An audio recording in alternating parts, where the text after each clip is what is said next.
continuidade aí à sintaxe e agora ainda sobre os termos essenciais, em especial o sujeito, né? Como eu falei, nada de ficar perguntando ao verbo, porque se perguntar ao verbo, nós vamos ter problemas. Olha o exemplo aqui, que também é uma frase clássica do hino nacional que diz: de amor e de esperança a terra desce.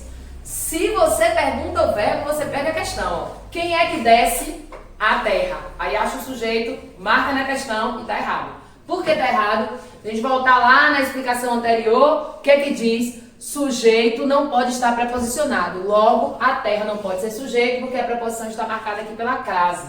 Então, eu tenho aqui uma crase que marca a palavra terra, dando a ela uma ideia diferente, né? Uma ideia de lugar, que seria alguém, que no contexto do hino nacional a gente vai encontrar que é o Brasil, né? O Brasil desce a terra cheio de amor e de esperança. Mas no contexto aqui, eu não tenho sujeito, certo? Então, trazendo aquela situação anterior lá sobre a pergunta do sujeito, aqui a gente perde, né? Quem é que desce? Aqui perde a questão. A mesma coisa aqui, ó.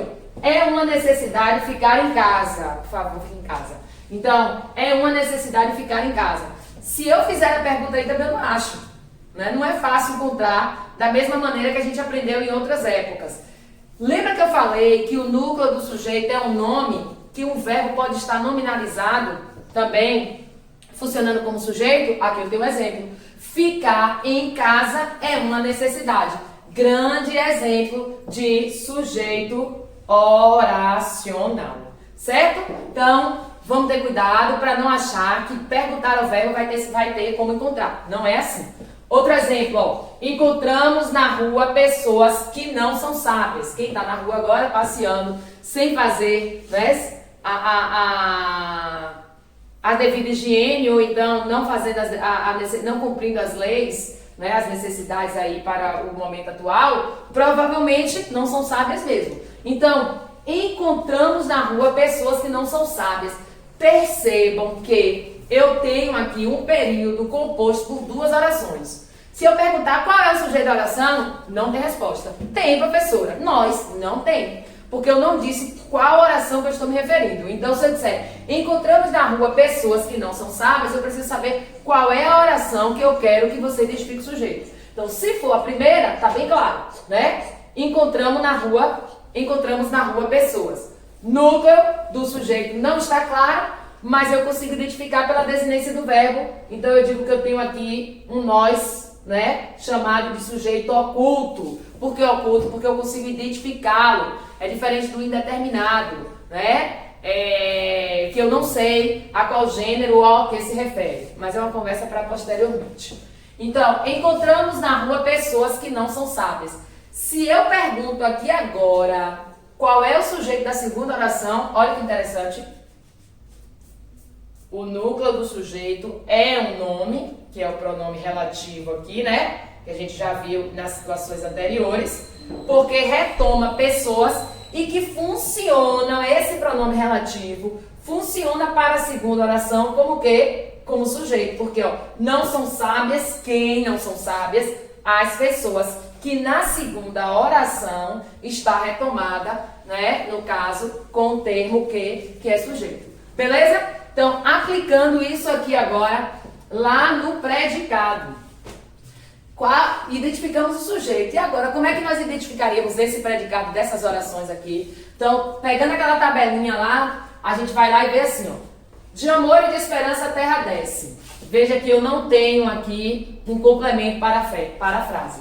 Se eu não tenho um complemento para o verbo é o quê? Intransitivo. Sendo o verbo intransitivo, o predicado é verbal. É uma necessidade ficar em casa. Ficar em casa é uma necessidade. Necessidade está funcionando como característica, né, do sujeito. Então, eu tenho aqui claramente explícito, né, um verbo de ligação. Então, eu tenho um verbo de ligação e tenho uma característica. Esse predicado é nominal. Ah, Fernanda, e os dois juntos? Os dois juntos a gente vai ver aqui, ó. Mas ele ainda não é verbo nominal. Por que ele ainda não é verbo nominal? Porque trata-se de duas orações. Na primeira oração, encontramos na rua pessoas. Veja que a primeira oração, o predicado é verbal. Na segunda oração, que não são sábias, o predicado já é o quê? Nominal. É um predicado verbo nominal? Não, porque nós estamos analisando orações diferentes dentro de um mesmo período. Agora, observem a frase aqui. Eles foram julgados culpados. Com certeza. Estando na rua trazendo problemas para toda a humanidade, de fato, culpados. Então, eles foram julgados culpados. O que é que acontece aqui? Observe que agora eu tenho. Eles foram julgados culpados, né? Eu tenho a característica de que eles foram julgados, é o predicado, e tenho culpados também como característica. Então, eu ainda tenho um predicado nominal. Eles foram julgados culpados. Agora, se eu disser assim, ó, eles julgaram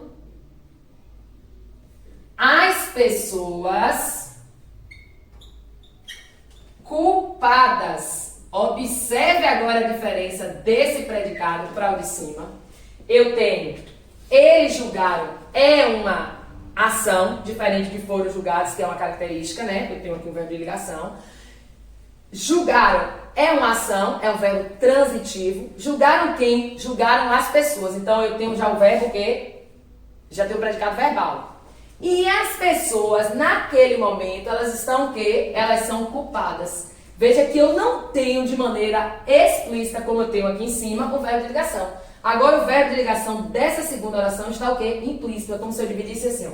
Eles julgaram as pessoas e essas pessoas são culpadas. Então, eu tenho aqui dentro de um só período, em uma só oração, um predicado verbal e nominal. Ao contrário do de cima, porque o de cima eu não tenho uma ação, e sim uma característica, porque eles foram o quê? Julgados culpados, né? Então, eles foram julgados culpados.